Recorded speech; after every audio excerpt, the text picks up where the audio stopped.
I'm Amy Cherry. This local news is a service of Flagler County's Toyota dealer, Beaver Toyota, here to wow ya.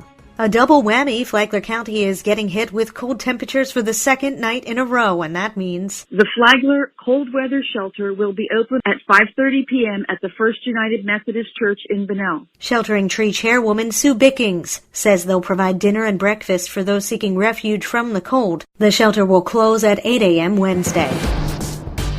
Does a moratorium on dollar stores in Palm Coast make the city less business-friendly? John Arking says the city's mayor doesn't think so. The 120-day moratorium on dollar stores was enacted last week by a 5-0 vote of City Council while officials consider new regulations. Mayor Melissa Holland has made it clear it is not a ban on such stores, but a chance to rethink how they want the community to grow. However, it has created headlines that might make some think the city's backtracking on its image campaign as being encouraging of businesses to come and locate in the city. Mayor Holland disagrees. I think business-friendly means that we're making the processes within City Hall easier to do business in, and historically that was not the case. So it's one thing to say we're going to be business-friendly. It's another thing to make sure we're continuing to manage how we grow and really where our priorities are and what we want our neighborhoods to be, and our residents will have input. The private sector will have input. Dollar General will have input through this process. This is an exploration process, nothing more than that. The moratorium will halt building permits or development orders for dollar stores while the city looks into potential legislation. From the WNZF Newsroom, I'm John Arking.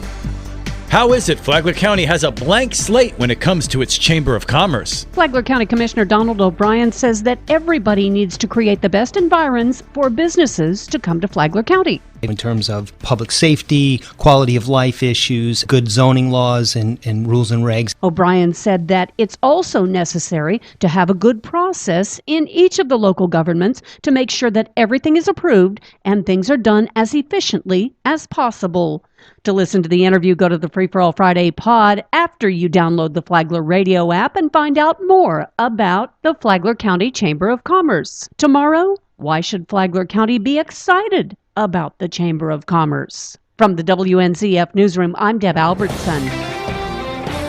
The third annual Sheriff's Gala raises $80,000 for charity. Tony Magoo has the details. Everybody looked dashing at the third annual Flagler Sheriff's Gala held this past Saturday at the Hammock Beach Resort in Palm Coast. The sold-out event attracted almost 300 guests from the community, including business leaders and members of the Flagler County Sheriff's Office, and they enjoyed an evening of celebration and fundraising, collecting $80,000 for the Flagler Sheriff's Employee Assistance Trust. Directors Frank D'Angelo, Don Madden, and Flagler County Sheriff's Office Chief Mark Strobridge said that so far the trust has raised over $200,000. It is important that our men and women of the Flagler County Sheriff's Office know their community has their back, Director Frank D'Angelo said. In addition to dinner and entertainment, the evening's program featured award presentations for the 2019 Law Enforcement Deputy of the Year, Sergeant John Reckenwald, Detention Deputy of the Year, Deputy William Kennedy, Civilian Employee of the Year, Ashley Hicks, Volunteer of the Year, Chaplain Juan Shembri, and Citizens of the Year, Chris Parks and Chalon Parks. For Flagler's Morning News, I'm Tony Magoo. And now you're up to date on Flagler's Morning News. I'm Amy Cherry.